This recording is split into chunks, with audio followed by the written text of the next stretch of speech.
Hello YouTube family, welcome back to my YouTube channel. जर नवीन असाल तर चॅनलला लाईक करा, शेअर करा, सबस्क्राईब करा. आणि या शॉर्ट्स व्हिडिओला तुम्ही खूप जास्त लाईक केलेला आहे, म्हणून मला याचा फुल व्हिडिओ टाकावासा वाटला. सो माहीरला सुट्ट्यांमध्ये मॉलमध्ये एन्जॉय करायला खूप आवडतं. हे ॲक्टिव्हिटीज आम्ही केल्या जवळच्याच फिनिक्स मॉलमध्ये. विमाननगर पुणे इथे हा फिनिक्स मॉल आहे. आणि तुम्ही पाहू शकता व्हाईट कलरच्या शर्टमध्ये माहीर आहे. सो इथे झुंबा ॲक्टिव्हिटीज होत्या आणि रेट्स थोडे हाय आहेत, पण कधीतरी 2 महिन्यातून एकदा किंवा 3 महिन्यातून एकदा मुलांना न्यायला काहीच हरकत नाही आहे. सो नवीन लोकांसाठी मी सांगते की तुम्हाला तिथे गेल्यानंतर एक कार्ड परचेस करावं लागतं. त्या कार्डमध्ये एक अमाऊंट फिल होते आणि ती अमाऊंट तुम्ही रिडीम करू शकता ज्या ज्या खेळामध्ये तुम्हाला स्पेंड करायचं आहे.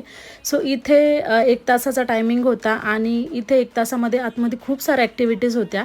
थोडी जास्त प्राईज आहे, ₹700 I guess for 1 hour. But ह्या